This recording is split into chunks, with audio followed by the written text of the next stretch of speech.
আপনার বাসার মধ্যে নিশ্চয়ই পানি আছে, কিন্তু মেয়র হিসাবে আপনি এটা কিভাবে মনে করছেন এই নির্যাতন সহ্য করবে মানুষ?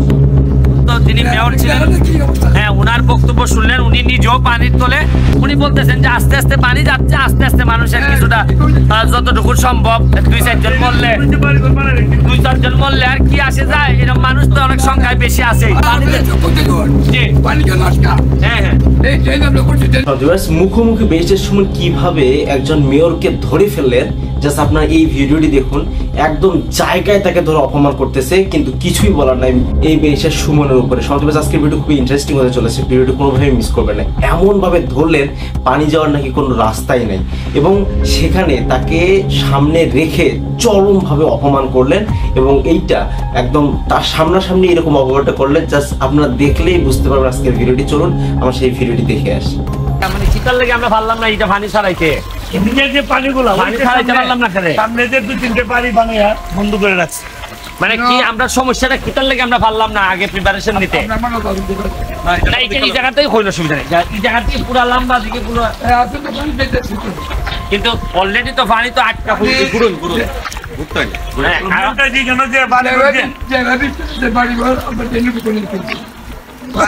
না এই ব্যাপারে পৌরসভার থেকে কি ব্যবস্থা নিচ্ছে না পরিষ্কার করে? অলরেডি পানি, একটু পানি, ওই পানি সারাদিন বৃষ্টিতে পানি থাকবেই। মানে আপনি বলতেছেন যে পানি থাকবে কোনো হয়ে যায় না, কিন্তু আপনি একটা জিনিস খেয়াল করে দেখেন, আপনার পানি উন্নয়ন বোর্ড যেটা একবারে মেইন জায়গা, এই জায়গার মধ্যে দেখলাম পুরাটা অলরেডি পানির নিচে। আর আপনি দেখছেন তো পানি উন্নয়ন বোর্ডের উল্টার দিকে যে দোকানগুলো, এগুলো একটু পানি তো হবেই, কিন্তু পানি যে পরিমাণ আটকে রাখছে, এই যে আমাদের সাবেক প্রার্থী তার বাসায় দেখলাম এইরকম পানি। এগুলা তো আপনারা প্রতি বছরই জানেন। না মন্দিরের ভিতরে আপনার বাসার মধ্যে নিশ্চয়ই পানি আছে, কিন্তু মেয়র হিসাবে আপনি এটা কিভাবে মনে করছেন যে এই নির্যাতন সহ্য করবে মানুষ? না অতিবৃষ্টি তো না, অতিবৃষ্টি আর তাইলে কি আপনারা কি মনে করতেছেন যে না আপনার যেখান থেকে এই যে ময়লা আবর্জনা মানুষ ফেলায়, আপনার যখন এই যে ফাল্গুন মাস থাকে, যখন এইসব গুলার আপনারা কোনোভাবে ব্যবস্থা নিতে পারেন না? তারপরে বলতেছেন মানে আপনার বক্তব্য হচ্ছে যে আপনারা আপনাদের সর্বোচ্চ করছেন, তারপরে সবকিছু পানির নিচে। আচ্ছা আপনাদের যে এই যে খোয়াই নদীর এই যে বিভিন্ন জায়গায় যে দখল হয়েছে, এই ব্যাপারে আপনারা কোনো ব্যবস্থা নিচ্ছেন? পানি উন্নয়ন বোর্ডে এখানে আপনারা কোনো ব্যবস্থা নিতে পারেন না। আর আপনি বলতেছেন এখন যে পানি এর বেশি আসা আপনাদের কিছু করার নাই, মানে আস্তে আস্তে যাচ্ছে এর চেয়ে বেশি কিছু আপনাদের করার নেই। এর মানে হচ্ছে কি আপনারা একজন আমাদের মাননীয় ভারপ্রাপ্ত যিনি মেয়র ছিলেন, হ্যাঁ, ওনার বক্তব্য শুনলেন, উনি নিজেও পানির তোলে উনি বলতেছেন যে আস্তে আস্তে পানি যাচ্ছে, আস্তে আস্তে মানুষের কিছুটা যতটুকু সম্ভব 2-4 জন মরলে আর কি আসে যায়, এরকম মানুষ তো অনেক সংখ্যায় বেশি আছে। না না ওই যে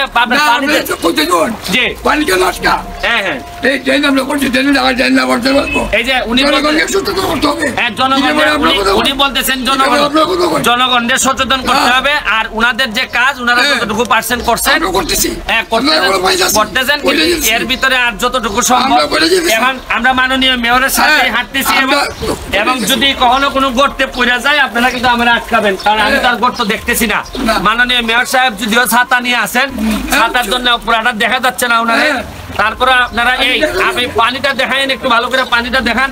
আর আপনারা তো বাইচে গেছেন সামান্যের জন্য, মেয়রের বাড়ির পাশে বাড়ি করে যাবো না, এইদিকে তো কম আছে, এইদিকে তো পানি করতে আরো খারাপ অবস্থা। আচ্ছা এইদিকে আসেন তো ভাই, এইদিকে আপনারা দেখে জায়গাটা আদিকে রাখেন না দেবো। আমরা মেয়েছেলে খানতেছে তো, মেয়েছেলে খানতেছে তো, আসেন আসেন দেখা যায় ওপর থেকে দেখেন মেয়েছেলে মানে পানি খানতেছে। মানে আমি তো দেখতেছি যে কালি যদি নিজেও থাকতেন তাও ডুবে দিতেন, এখন ডুবে দিতেন। আপনার নাতিরপুর এরপরে বাতিরপুর এলাকার মেয়ে এখান থেকে তো ডুবাত করে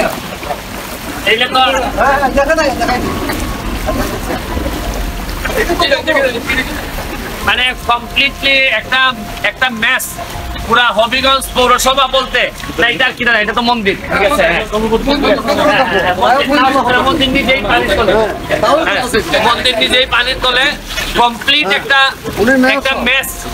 এটা মানে কিভাবে একটা শহর পুরাপুরি ব্যর্থ হওয়া,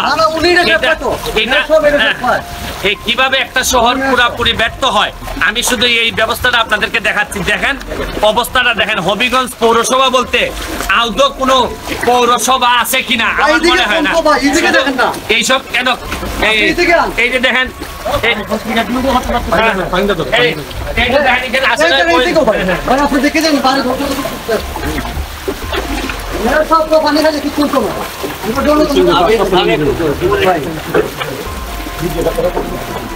আস্তে আস্তে করে স্টার্ট করো। হ্যাঁ হ্যাঁ, আমি এখন হচ্ছে কি আপনার হবিগঞ্জ শহরের পৌরসভার কালীগাছতলা একটা আবাসিক এলাকায় হেঁটে বেড়াচ্ছি। আপনার মনে হইতে পারে যে আমি কোন সমুদ্রের সৈকতের পাশ দিয়ে ঘুরতে বেড়াচ্ছি। এই দেখেন, এই দেখেন আমার পায়ের মধ্যে লাগতেছে, দেখেন পলিথিন ফেলতেছে লোকজন। আর পৌরসভার মেয়রের সাথে দেখা হয়েছিল একটু আগে, উনি বললেন যে এর চেয়ে বেশি কিছু করার নাই ভাই, যতটুকু পারছি করছি, আর তা হয় হবে, এইরকম একটা অবস্থা ওনার ছিল। উনি এখন চলে গেছেন। এই দেখেন এই হচ্ছে গিয়ে এই উন্নয়নের চিত্র দেখেন। এই যে এই প্রায় 70 বছর বয়সী একজন মহিলা। চাচি আপনার কষ্ট হইতেছে নি? এটা কি প্রতিবারই হয়নি পানি?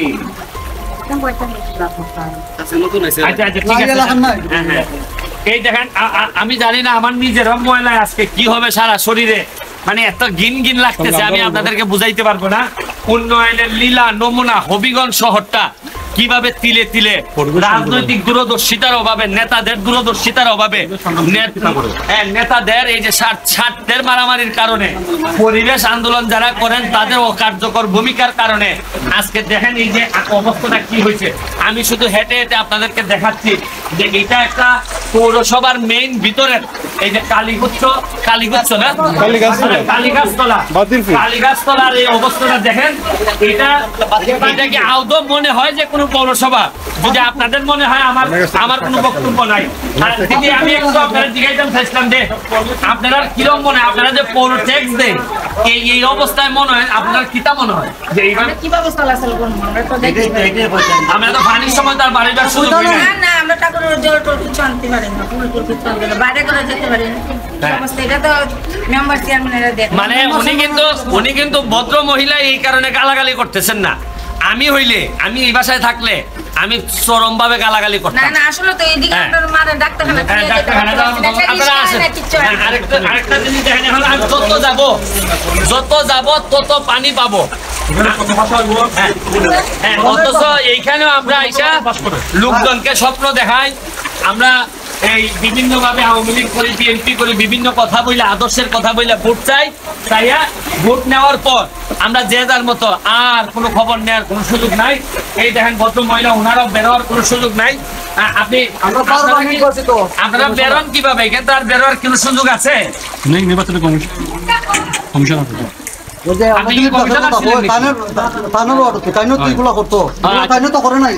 ঠিক আছে,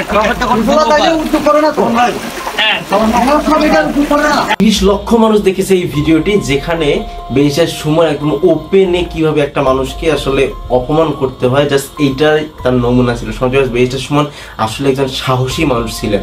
তিনি যে পরিমাণে সাহসী এবং কেউকে তোয়াক্কা করে না, এবং এই দেশের মানুষের উন্নয়নের জন্য সব সময় নিজেকে সুপে দিয়েছেন। সঞ্জয় বেশির সময় সম্পর্কে আপনার কি মন্তব্য অবশ্যই করেন। আজকের ভিডিও পর্যন্তই। আল্লাহ হাফেজ।